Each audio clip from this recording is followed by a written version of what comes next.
რას ნიშნავს ჩვენი ღვთისმსახურება? აი პავლე მოციქული ამბობს, დიდარზე ღმრთის მსახურების საიდუმლოება ღმერთი გამოჩნდა ხორცით. რას ნიშნავს ღმერთი გამოჩნდა ხორცით?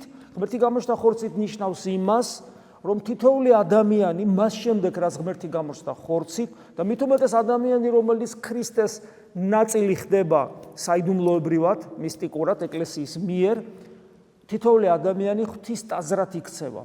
და ღვთის ტაძრად გადაქცეულ ადამიანს გულში ყოვლადწმინდა სამება ღმერთი ყავს, რომ ქრისტე მკვიდრდება და ქრისტესთან ერთად მამას და სულიწმინდას და ეს ნიშნავს იმას, რომ ადამიანი, რომელიც ქრისტიანი, რომელიც მოწოდებული იყოს ღვთისმსახური, დიდი საიდუმლოების ღვთისმსახური, რომ ღმერთი გამოჩნდა ხორცი და რაც ეს ნიშნავს, რომ თითოეული ქრისტიანი ღვთის ტაძარია და რაც ეს ნიშნავს, რომ მაშინ მკვიდრდება ქრისტე და ქრისტესთან ერთად მამაცა და სულიწმინდა ღმერთის, ეს ნიშნავს იმას, რომ ქრისტიანი უნდა იცნობდეს ღმერთს. ანუ იგი უნდა იცნობდეს იმას, ვინც ირწმუნა. ეს მცნობელობა ღმერთის, ისე როგორც ადამიანის მცნობელობას შეიძლება პერიოდი ჭირდება, მაგალითად აი ცოლ-ქმარი დაქორწინდა, ხო?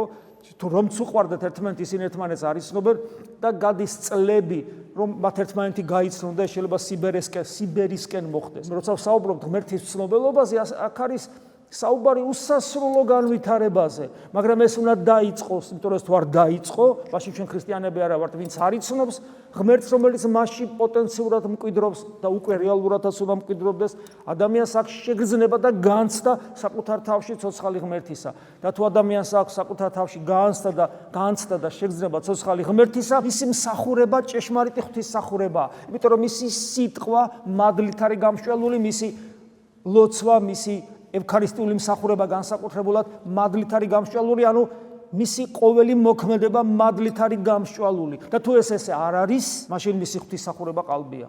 ამიტომაც ძალიან დიდი პასუხისმგებლობა გვადებს პირველ რიგში მღვდლებს და ერის ადამიანებს. ამიტომაც ამბობს იაკობ მოციქული, ნუ ყველა მოძღვრით. ახალ მოსულებს განსაკუთრებულად ეხება ეს, იმიტომ რომ ის რომ თეოლოგიაში განვისწავლებით, ეს სულაც არ ნიშნავს, რომ უკვე შეგიძლია შენ ღვთისმსახური გახდე, იმიტომ რომ ჯერ შენ გულში ქრისტე უნდა დამკვიდრდეს და ქრისტესთან ერთად მამა და სულიწმინდა ღმერთი. ეს საშიშროება ემუქრება ყველას, განსაკუთრებულად ახალმოსულ ადამიანს, რომელიც აღფრთოვანებულია და სამართლიანად მართლმადიდებლური ღვთისმეტყველებით, იმიტომ რომ ამაზე ლამაზი თეორია, ამაზე ლამაზი მსოფლმხედველობა, ამაზე ლამაზი ფილოსოფია არ არსებობს სამყაროში, მაგრამ ის თუ მხოლოდ ფილოსოფია დარჩა და ის პრაქტიკულ ღვთისმსახურებაში არ გადაიზარდა, მაშინ სიტყვა და გული გაწყვეტაშია ერთმანეთთან და ამ სიტყვას ნაყოფი არ გამოაქვს. პირიქით ხდება დისკრედიტაცია ღვთის სიტყვისა.